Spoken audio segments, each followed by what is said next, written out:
If you want to change your life, you have to change your mind. Okay? I'll start it with that. Kung gusto mong baguhin ang buhay mo, baguhin mo muna yung takbo ng utak mo. Kasi kung ano yung mga bagay na nangyayari sa iyo ngayon, lahat yan, nagmula sa utak mo lang. Nag-manifest lang yan into reality. Okay?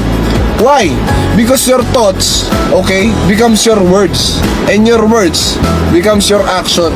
And your action becomes your reality. Kung ano yung mga bagay na inisip mo, magmamanifest yan into real life. Some way, somehow. No?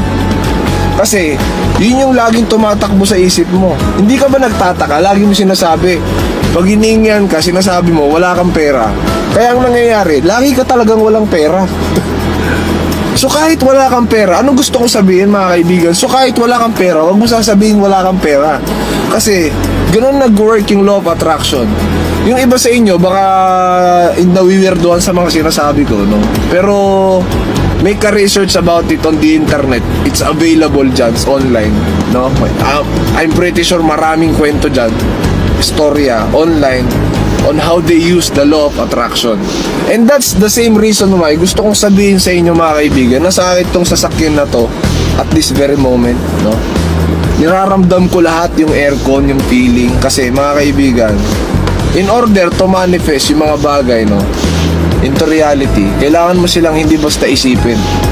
Kailangan, alam mo yung parang meron kang excitement sa puso mo na nararamdaman kasi alam mong mapapasaya yung isang bagay.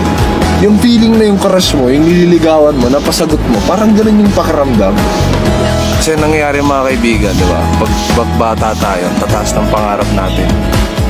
Tapos, dahan-dahan, little by little, habang tumatanda tayo, habang nare-realize natin kung ano yung meron sa tunay na mundo, yung mga pangarap natin mga kaibigan, ano nangyayari? Lumiliit.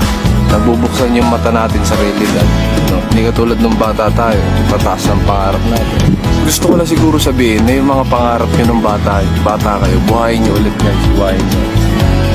I don't care if you're 25, 30, 35, 40, 45, 50, 55, 60, 65, 70 or 100 years old.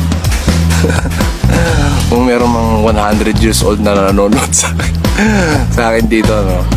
Maganda lang mangarap kayo. At kung mangangarap kayo, syempre, maganda na yung mataas. Alam mo kung bakit? Para pag bumagsak ka, at least, babagsak ka saan? Sa bubong. Sa sobrang taas ng pangarap mo. Diba? Sabi nga nila aim for the sky. No?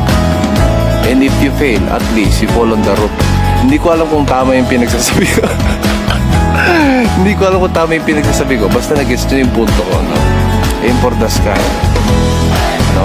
At sana, katulad nitong antena na to mga kaibigan. Itong antena na yan sa likod ko, matanda pa ata sa akin yung hype na yan, no? Ilang bagyo na dumaan dyan mga kaibigan. Ilang beses na tumamba yan.